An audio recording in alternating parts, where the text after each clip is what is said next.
Welcome back. This is KBC News Check. On the second hour, we are looking at menstrual and mental health. And before the break, I said that sometimes you find that they are quite closely related, because you find people who are suffering but they keep quiet. It's mental health, it's period shame. You will find that a lot of people suffer in silence. And I was preparing for this hour.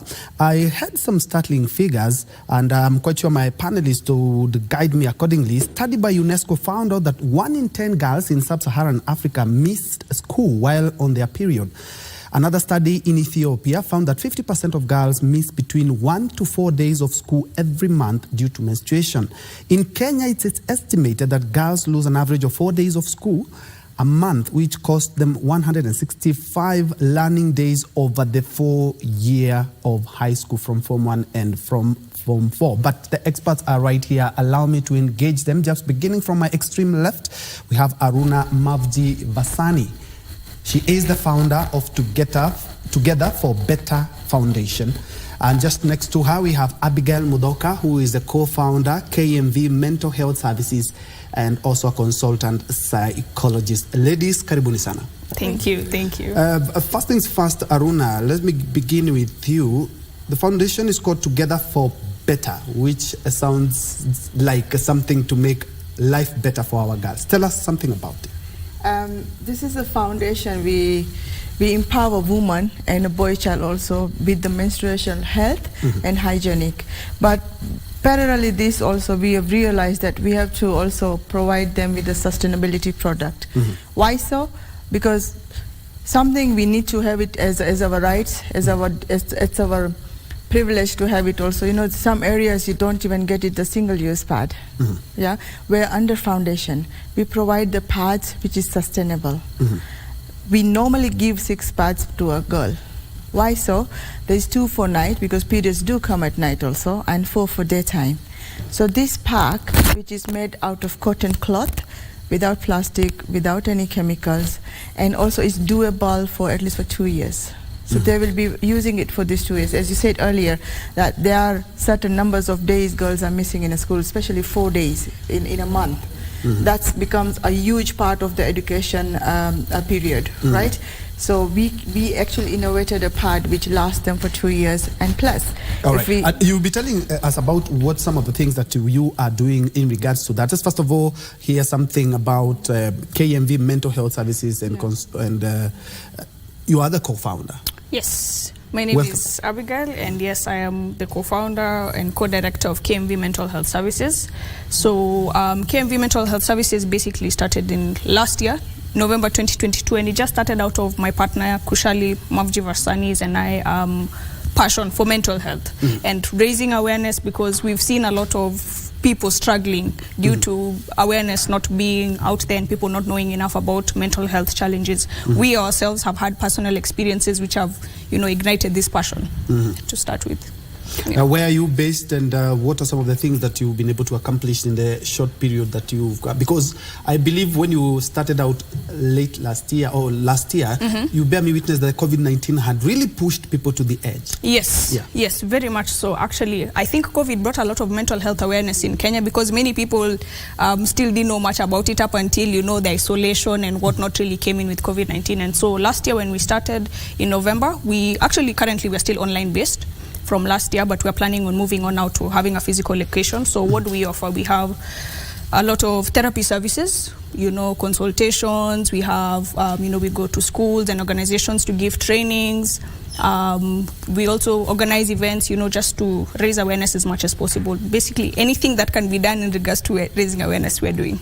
Yes. And let's look at the cost itself, because you bear me witness that the cost of treating someone with mental illness is a little bit higher than of other diseases. Well said. And looking at people, and especially those living in the informal sector, this is something that is a bigger burden to them as opposed to other people. Yes. Yes. Well said, because you'll find typical rates usually range from 5,000 to 7,000.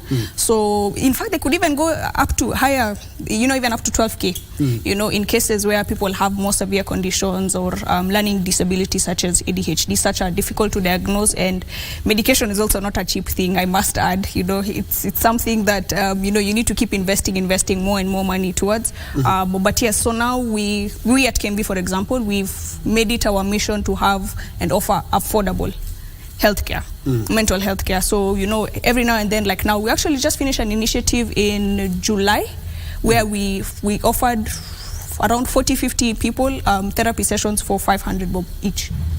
500 per session, yes. So we had a criteria, we give people, everybody can be able to log in and register for it so that we can be able to offer them these services. And so we offer them for 500. In January, we had another one where we did for 1,000. Last year when we started with free. That's a very noble cause. And what about the treatment itself? Because I've looked at some of the medication, and especially antidepressants. They have quite a price. Oh, you're right. And it's something that you need to spend quite a large amount on. It's something that you need to keep spending a lot of money on, and even seeing these doctors, because your medication needs to keep being adjusted based on how your mental health is progressing, whether there are any improvements, whether there are any setbacks. And so it's something that's actually quite costly. So which also, one thing we're also trying to push at KMV is, you can also get help through psychotherapy. In some cases psychotherapy can be fully effective, but in more extreme and severe cases now medication is required. So like now for us, when we do get clients who perhaps may need the medical aspect of it, we do have psychiatrists who we refer them to now in regards to such. But yeah. And we will be getting to Vasani in a bit to tell us more in regards to the initiative, which I feel and I believe it's quite something that even other organizations should join in, because we are helping out. When we talk about mental illness, a lot of people don't even know that they are suffering from one of the many conditions in regards to mental health. Yeah. But there is no way that they can know, and there's no way they can be helped. This is another big challenge. Sensitization. If somebody, you kind of feel A, B, C, D, this is what you're supposed to do. That is not something that we are doing on a daily basis. What are you doing as an organization? So, first of all, one thing I'd like to say is we can't blame them for not knowing, because this is something that even in our country and even in Africa as a whole is still a bit foreign to us. And so we can't blame them for not knowing such. And that's why organizations like now KMV are working towards raising awareness. And how are we doing so? We are organizing events, we hold webinars, and now in cases now for rural areas where they may not be able to engage with us on a digital platform, now we plan outreaches to go and speak and communicate, because how else will you know?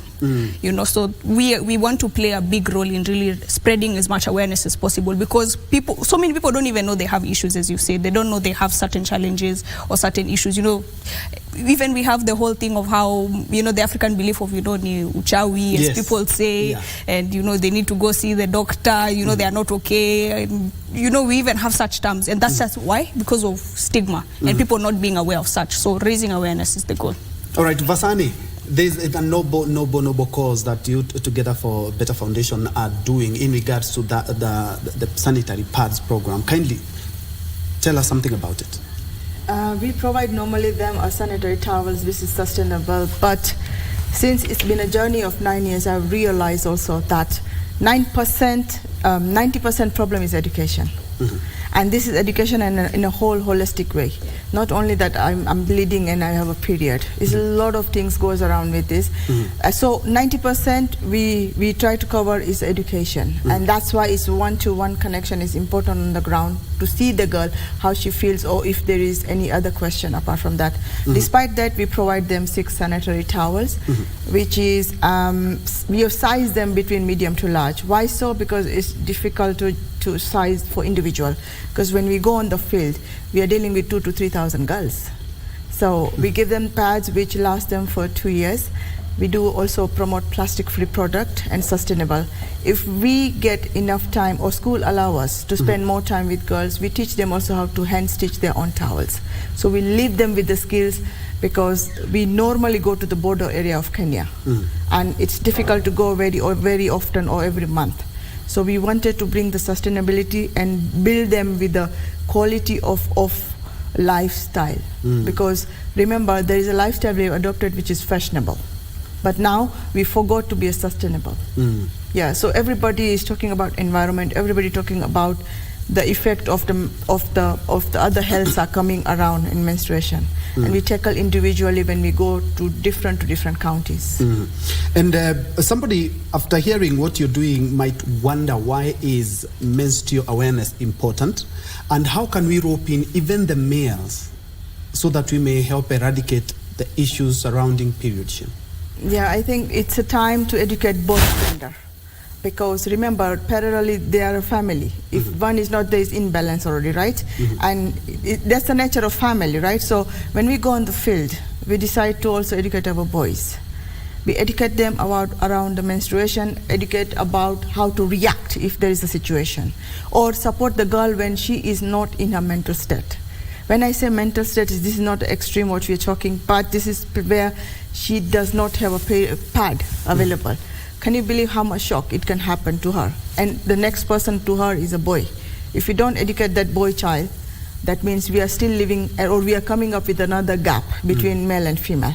And I don't want to do that anymore. So we decided to educate also boys parallelly together by giving also a strong example, saying that you do have a mom in your house.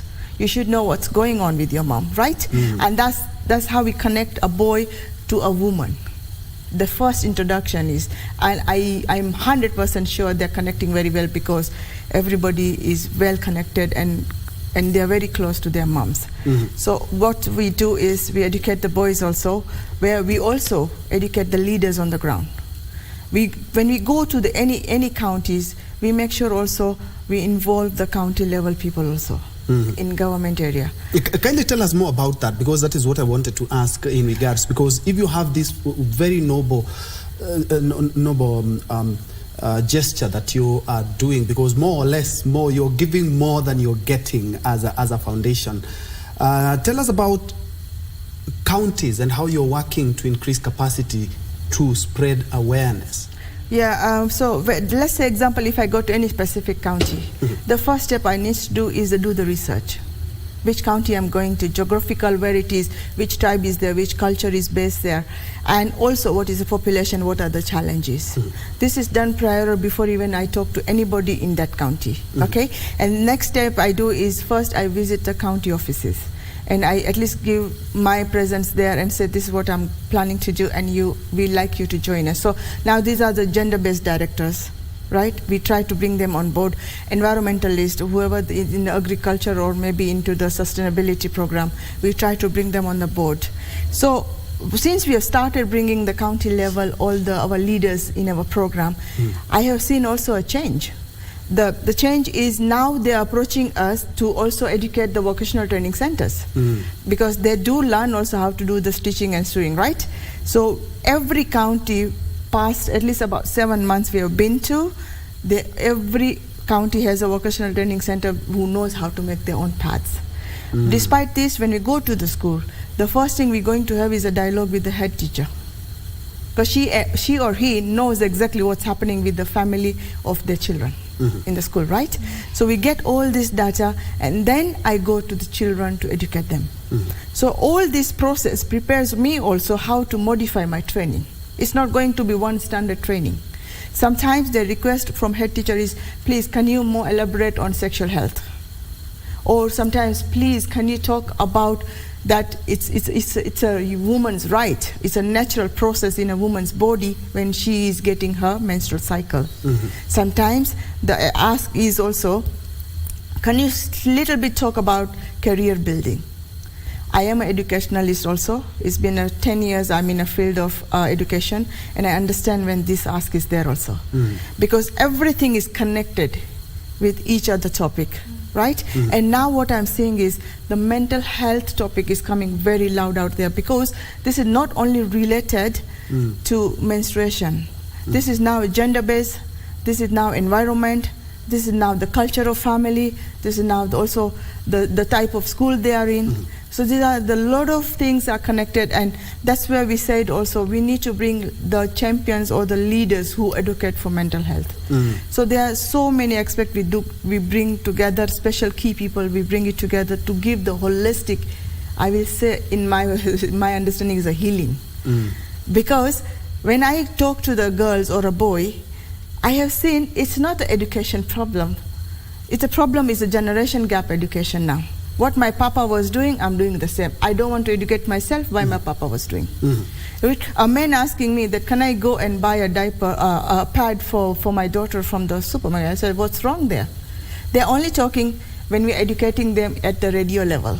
They're not seeing us, you see, but they're hearing us, and they're ready to educate themselves. The other approach we started doing is every county, we try to go at least give interview on a local channel.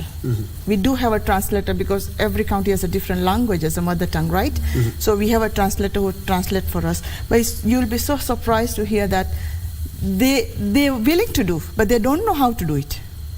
There was a question that I'm willing to go home and talk to my daughter, but will she open up to me first? You see, that's called a generation gap education. It's a family education which have been not given, one passed on to one to another. Yeah, so this is what we try to do. So when I educated the specific dad, I said, it was a live interview. So when I talked to him, I said, this is your daughter. When she was a baby, you are in a supermarket buying a diaper for her, right? He said, yes. So I said, what has changed now? In fact, she is more mature now. She can understand what you're doing. She can be explained, or she can explain to you. So why you step back now when you have to buy a sanitary towel for your daughter? Why you have to wait in a supermarket that, okay, no woman is watching me, I'm going to pick a towel for my daughter? Why a woman has to come and help you to pick a towel and put for you in your basket? What's so traumatic? So it means that we really need the male folks as well, in as much as we are educating on this. You tell us, we have seen some school feeding programs, and Nairobi and a number of counties, that they want to scale it to maybe all the counties, if it is possible, the school feeding program. Do you also believe that we should also inculcate such a program in schools? Because these girls who are not in school, there's a lot of waste that they go through because they are not in class when they should be in class. If we are providing a meal, why not a pad?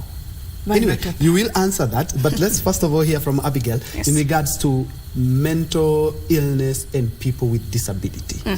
Because you will find that somebody without a disability will be a little bit more able to express himself, will be able to access any help if he needs help. But when it comes to people with disability, they are already marginalized as they are. How are you inculcating this in one of your projects to ensure that we are also remembering persons with disability? Okay. So I think, as you've said, they're already marginalized as is. There's nothing much that can, I mean, that's already something that's happening. Leave mental health aside. But now when it comes to mental health, one of the things that now we are doing is, even in conjunction with Aruna, is, you know, we are trying as much as possible to make to grow our website even in ways so that people can be able to listen to what's going on, you know, be able to have like an audio version of what's on the website. We also have our therapy, you know, doesn't have to be physically in person, you know, considering the way I've told you we're working online. So that way we can be able to, you know, we don't need to see one another. All we need to do is to be able to communicate. So that way we are not pressuring you or making you feel like, you know, there's so much that you have to go above and beyond for in regards to that. But yeah, we are doing as much as possible to mitigate that. All right. But back to you, Aruna, in regards to if we should inculcate this in our education system so that if we are able to provide at least a meal for both boys and the girls, we can provide some pads for them. And are you working with other companies? Because I'm quite sure if at all 2 or 3 companies can embrace what you guys are doing, we'll have a better sector, and especially for education for our girls. Yes, the nutrition-based meal is very important, but same as also well-being is important, right? Because if you don't have a proper meal, you're not going to function. So same way, if you don't have a proper dressing, proper sense of hygienically how to look after yourself, in specific these 4 to 7 days of cycle, and to also feel comfortable to express around your, you know, like if you have a desk mate who is a boy, you can easily can say that I need a little assistance today because I'm feeling dizzy or something. So it's very important to provide the pads. But I will still go back to that. We were always been taught to be sustainable. Who took away this from us, our syllabus? Why did we remove it from our education syllabus about home science and about well-being? Why we have taken away, or the topic whole about, we only touch base very minorly. Why not we elaborate more where the classroom is full of boy and a girl both? Right? So whenever I go to the classroom also, before that when I I talk to the head teacher, my first question to the head teacher, if he is a male, I said, do girls come and talk to you? And most of the time I've been told no. When I'm conducting the classroom, head teacher also prefer comfortably to step out. So I said, if you are being leader, if you're not comfortable, then how you teach boy child to be comfortable in that classroom where we're talking about menstruation, which is always being a sensitive topic, and say, or neglected, I'll put it that way. It's not always sensitive. Sometimes we just neglect. Why? So that's why we as a foundation, we said, we are going to also teach other organizations how to make these parts. Right? It's not my rights to keep it to me. Knowledge is something I believe you. The more you share it, more you gain it. And tomorrow, hypothetically, Aruna is not there. There is 35,000 Aruna out there who knows how to make their own paths. So if there is a challenge, you have to bring this challenge from grassroots. Not from only sitting on the desk or stitching something behind the machine. No. That's why the education is important. Giving them practicality around menstruation is important. There's a lot of things we learn in individual county, and we do make all this research and reports also to make sure, because so far we have managed to go about 28 counties. This is our 9th year, 35,000 girls. We have a testimony also. Yes, definitely we need more corporates to join us. Right now we do have one corporate, which is Diamond Trust Bank, who has joined us to at least provide 5,000 girls sanitary towels. But parallelly this also, we are teaching them how to be sustainable. There are 4 organizations in Narok County. We are going to also educate them. This is a vocational training centers. We are going to teach them also how to make their own sanitary towels. So that county, at least they can be sustainable within their community in that area. So yes, we need more corporates with us, more people to join us, because I have seen also, you can do something without money also. As we said earlier, who took away our sustainability? Come on, guys. We used to have our own little farm, grow our vegetables. We have our own animals, milk it out. Everything was there, right? Yes. The pets were there. Yeah? Yes. But who took away? And who adopted this lifestyle which is too fast? That we are neglecting our health around this. So yes, it's very important to provide the sanitary towels. I will also say closely look into its sustainability. Because giving 1 month solution, you're really not giving solution. You are actually messing up their mental health there. Yeah. I'll put it that way. Because remember, the sanitary towels we are giving them in a school, right? Being given. But when she goes on holiday back to her house, which is easily 2 to 3 months, what is she going to use? Nobody is thinking that. But once you give them reusable parts or technique how to make, even if she's on a holiday period, she'll be able to make her own. Yes. Right? Yeah. Yeah. And it's very true, whatever you're saying, because a candle loses nothing by lighting up another candle. I'm quite sure these 35,000, there are others, they have already been able to train on that. But to be getting a little bit on that, but Abigail, looking at in the month of May, we had the Mental Awareness Month. Yes. And the first thing you hear when you hear about mental awareness is public participation, ensuring that people out there know that there's this illness and this is how you can get help. Yes. In the last one that we did a couple of months back, in May? Do you believe, yes, in May, do you believe that we had enough sensitization in regards to management and even diagnosis of mental illnesses? I think I would say we are doing better, because there's still a whole lot more that needs to be done in terms of, people need to understand that having a healthy mental health, having a good mental health state is a lifestyle. It's something that you practice every day. The way you wake up, you comb your hair, you brush your teeth, you clean your face, shower. It's something that we need to keep practicing every day. It's not something that we should just, I feel like just during that month of May, it was highlighted so much. There was such a spotlight on it. But it's like after May, it's died down a bit, and now it's coming up again because we have the International Mental Health Day coming up in October 10th, if I'm not wrong. And yeah, now it's something that's for sure over the years, I can say right now, we're getting better. better. We're getting there, but still not yet. We need to talk about it more. We need to see more people sharing their stories. We need to see, you know, even like what's happening right now, you know, television channels, you know, calling professionals like myself, you know, to come and discuss and raise awareness. We need to see even, you know, media personalities. You know, we all have someone we look up to. So, you know, when we see our, you know, for lack of a better word, icon, you know, embracing this lifestyle, talking and being more open about some of the challenges they face, you're encouraged and you feel inspired. Like, wow, if they can do it, why can't I do it? And so the more people begin to talk about it and make it a part of their daily lifestyle, the more we can actually get to that point where we're actually making significant change. But yeah, I think we're on the journey there. On the journey there. Aruna, what are some of the speed bumps or challenges that you have experienced? You've been in operation for the past 9 years. I'm quite sure it has not been smooth riding. And what exactly do you believe there should be done more, or who are some of the partners that you are eyeing so that they may help you accomplish this? Because I believe this is something that we can do as a nation. Yes, and we stand together in this. I believe in this. So challenges I've found it is, few of them, one is language. Yeah, because many areas still education is there, but I think there's a gap when we talk about English or any language. So language is first. Second is mode of travel. Some of the area I go, there is no geographically roads, yeah? So you can't use Google. You're now taking pen and paper and say, I turned it right and there was a tree here, and now when I was going straight, I passed 2 rivers, because when you're coming back, that rivers might be flooding and you don't know where you're heading now. Yeah, so geographically some areas have been not marked. But I think, as also we said, we are patriotic community, so we keep moving around, right? So we lose them sometimes also. So travel, mode of travels also, yes, I do get sometimes challenged. But despite that also, the biggest one is the funding. I wish I had a funding, because every county I go, I try to utilize my 100% funding what I have. So and are there some counties who are warming up to this idea? They all want to adopt this, but and this is so amazing. Yes, and I feel so proud when I go to the county. County leaders are doing much better. I'll say, even when you say environment, you will see they are working on it. They are welcoming us also, right? They're sitting with us with the training for 3 to 4 hours. So they are really want them to, you know, rectify the errors being made earlier, or at least make it a better county.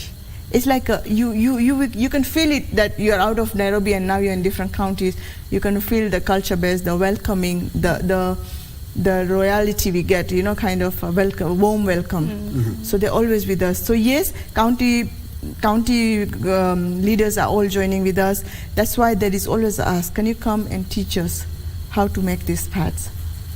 And that's why I said earlier, each county, almost they have about 200 to 300 schools. I can only manage 3 to 4 when I go. Because the population in each school is 800 to 900 girls. Each girl is costing me 800 Kenya shilling for 2 years. So now to finish few more schools, I need that much muscle in my financial. And the Ministry of Education, has it maybe warmed up to the idea as well?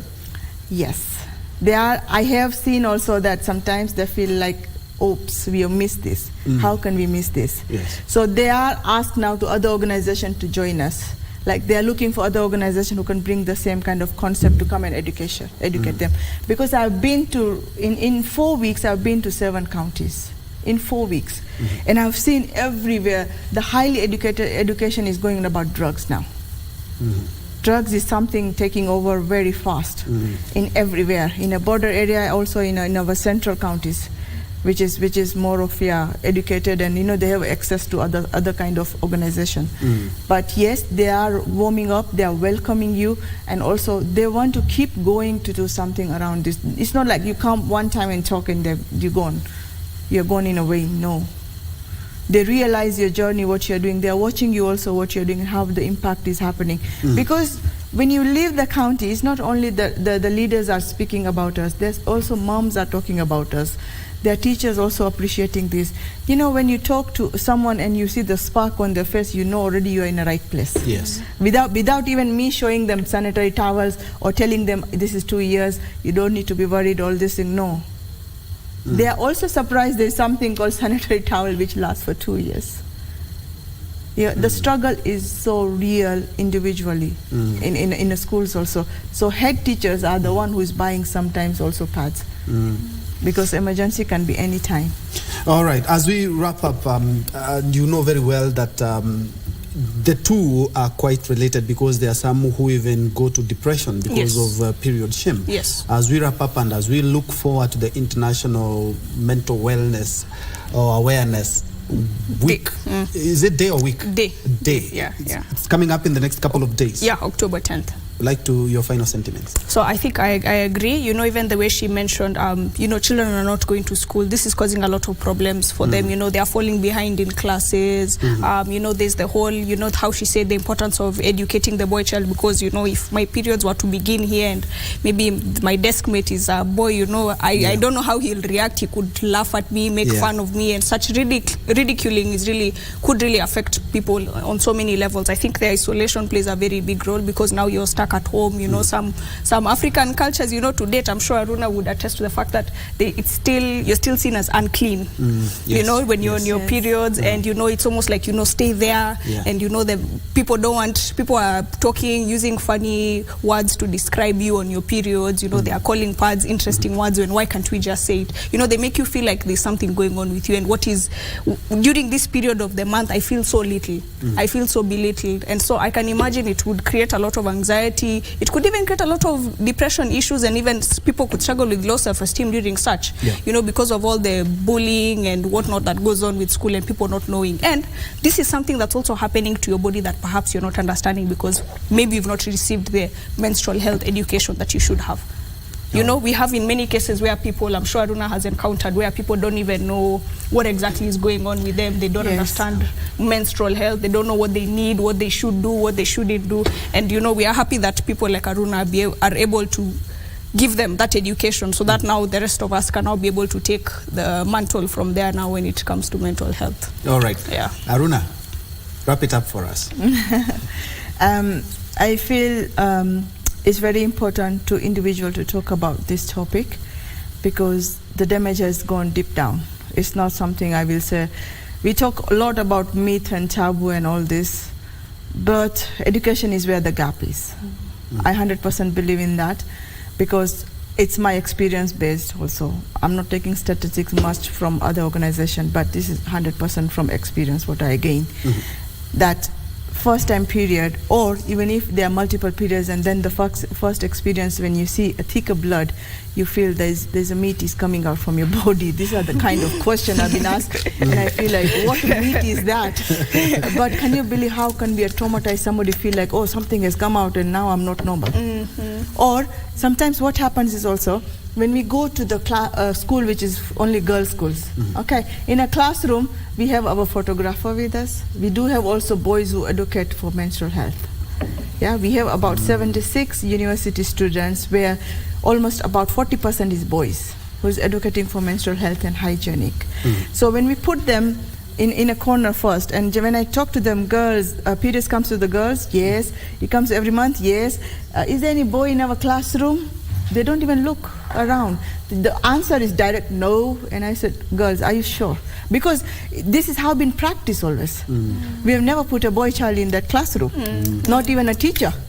So this is very important. I need each of everyone out there to please educate and educate, because it does not cost you money there. And that's not a poverty, it's called a weaker education. I will not say the poverty. All right.